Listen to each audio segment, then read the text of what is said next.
Bonjour, nous allons donc corriger l'exercice 2 du chapitre arithmétique. Cet exercice porte la référence 648.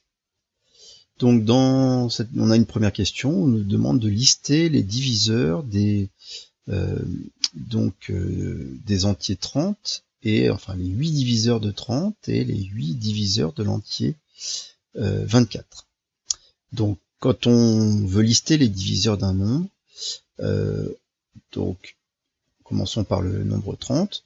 On peut, par exemple, pour être sûr de ne pas en oublier, décomposer 30 en produits, c'est-à-dire, on commence par dire que 30, c'est 1 fois 30. Et ça, le fait de dire ça, donc on écrit le 1 en haut, puis le 30 en bas, par exemple, et le fait de l'écrire comme ça veut dire que 1 est un diviseur de 30, et puis 30 est aussi un diviseur de 30. Mais 30, on peut aussi, et donc on va essayer d'augmenter là les valeurs. Donc 30, c'est 2 fois 15. Donc 2 et 15 sont aussi des diviseurs de 30. On continue d'augmenter notre valeur. Est-ce que ça marche pour 3? Bah oui, 30 c'est 3 fois 10. Très bien. Est-ce que c'est 4 fois un entier 30? Et non, malheureusement, 30 n'est pas dans la table de 4. 4 n'est pas un diviseur de 30. Par contre, 5, oui, puisqu'on sait que c'est 5 fois 6. Et vous voyez, quand on arrive ici, on sait que 1, 2, 3, 5 sont des diviseurs, 30, 15, 10, 6 sont des diviseurs. Vous voyez bien que si maintenant je passe à 6, mais si je sais déjà que c'est un diviseur. Et en fait, cette méthode vous permet d'avoir comme ça assez rapidement tous les diviseurs. On n'a pas besoin de tester 7 ou de tester 8, en fait, parce que déjà, on a finalement réussi à trouver tous les diviseurs de 30. Donc les diviseurs de 30, 30 a bien 8 diviseurs, 1, 2, 3, 5, 6, 10, 15, 30. Donc on fait la même chose avec les diviseurs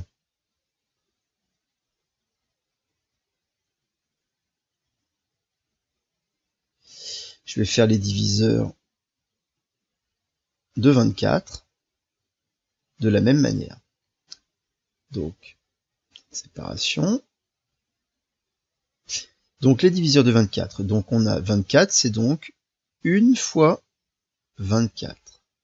24, c'est aussi 2 fois 12. 24 est dans la table de 3, c'est 3 fois 8. Est-ce que 24 est dans la table de 4? Oui, puisque 24, c'est 4 fois 6.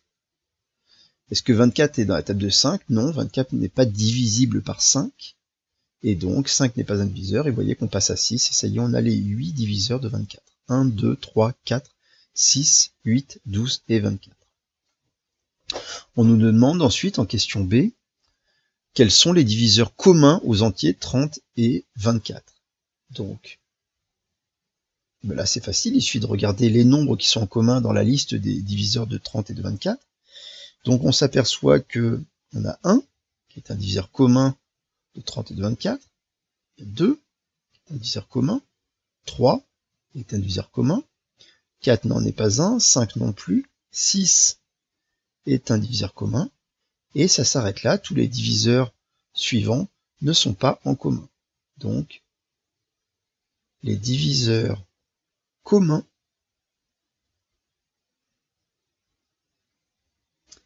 à 30 et à 24 sont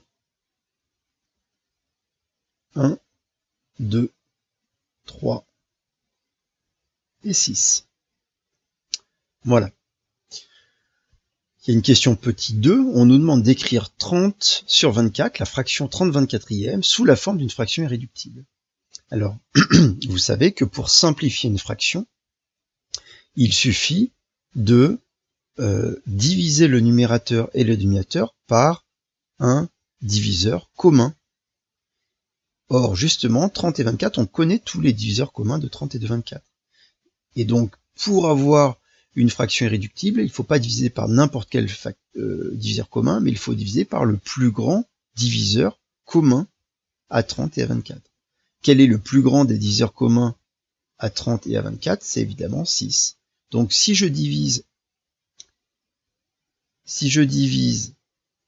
30 par 6 et 24 par 6, je suis sûr que j'obtiendrai une fraction irréductible, qui sera évidemment égale à 30/24e. Et donc 30 divisé par 6, c'est égal à 5.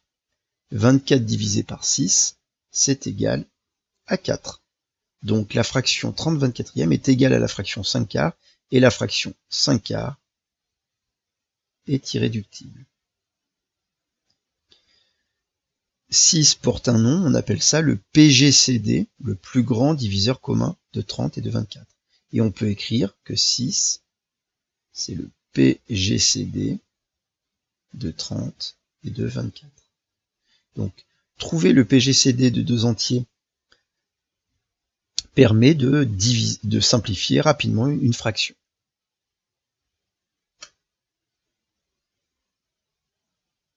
Dernière question, on nous demande d'effectuer le calcul suivant.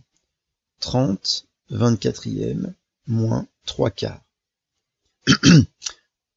C'est une soustraction. Vous savez que pour soustraire deux fractions, nous avons besoin que les deux fractions aient le même dénominateur.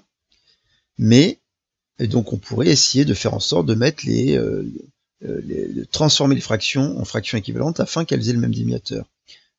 En particulier, on pourrait tout mettre sur 24. Mais c'est beaucoup plus judicieux d'utiliser la réponse de la question petit 2, c'est-à-dire on sait déjà que 30/24e, c'est égal à la fraction 5/4. Et donc on va plutôt écrire, on va remplacer 30/24e par 5/4 et donc écrire que cette différence est égale à 5/4 moins 3/4.